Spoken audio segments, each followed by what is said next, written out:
আপনি কি কখনো ভেবে দেখেছেন সেলুনে হেয়ার স্ট্রেটনিং করার সময় আসলে আপনার চুলে কি করা হয়? কেন ৩-৪ ঘন্টা সময় লাগে? কেন স্ট্রেটনিং করার পর একদম লুকই চেঞ্জ হয়ে যায়? আবার কেন স্ট্রেটনিং করার পর কারো চুল কয়েক মাসের মধ্যেই নষ্ট হয়ে যায়, চুল পড়া শুরু হয়ে যায়? আজকের ভিডিওতে আমি দেখাবো হেয়ার স্ট্রেটনিং এর পুরো প্রসেস স্টেপ বাই স্টেপ।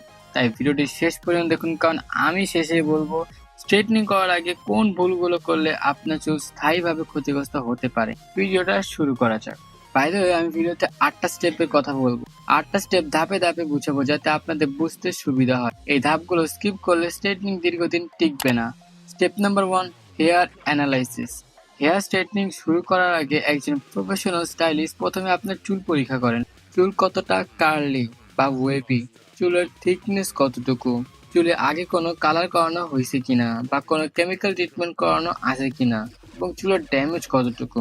কারণ সব চুলের জন্য একই কেমিক্যাল ব্যবহার করা হয় না, আলাদা আলাদা হেয়ার টাইপের অনুযায়ী কেমিক্যাল ব্যবহার করা হয়। যদি আপনার চুল আগে থেকেই ড্যামেজ হয়ে থাকে তাহলে স্ট্রং কেমিক্যাল ব্যবহার করলে হেয়ার প্যাকেজ হতে পারে। এই কারণে হেয়ার অ্যানালাইসিস হলো পুরো প্রসেসের সবচেয়ে গুরুত্বপূর্ণ ধাপগুলোর একটি।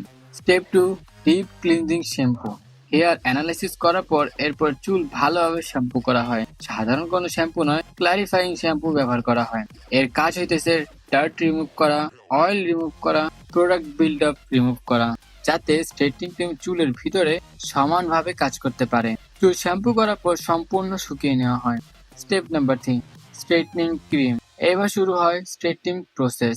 স্টাইলিশ চুলকে ছোট ছোট সেকশনে ভাগ করার পর হেয়ার স্ট্রেটনিং ক্রিম ব্যবহার করা হয়।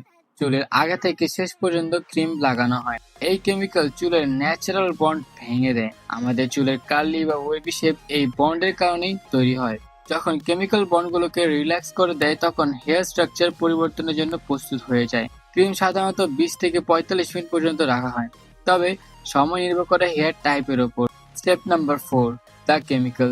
স্ট্রেটনিং ক্রিম লাগানোর পর চুলে ভালোভাবে ধুয়ে ফেলা হয়। খুব সতর্কতার সাথে কেমিক্যাল রিমুভ করা হয়, কারণ সামান্য কেমিক্যাল থেকেও স্ক্যাল্প ইরিটেশন বা হেয়ার ড্যামেজ হতে পারে। Step number 5, blow dry.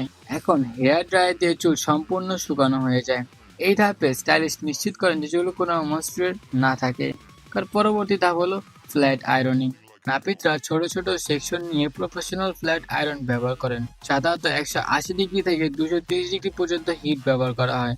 প্রতিটি সেকশনে কয়েকবার আয়রন করা হয় যাতে হেয়ার পারফেক্টলি স্ট্রেট হয়ে থাকে।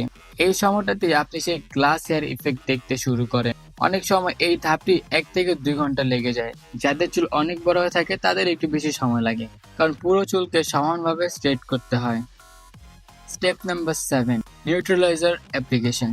ফ্ল্যাট আয়রনিং শেষ হওয়ার পর নিউট্রালাইজার অ্যাপ্লাই করা হয়। নিউট্রালাইজার কাজ হলো নতুন স্ট্রেট শেপকে লক করা। সহজ ভাষায় বললে আগের কার্লি স্ট্রাকচার ভেঙে নতুন স্ট্রাকচার স্থায়ীভাবে সেট করা।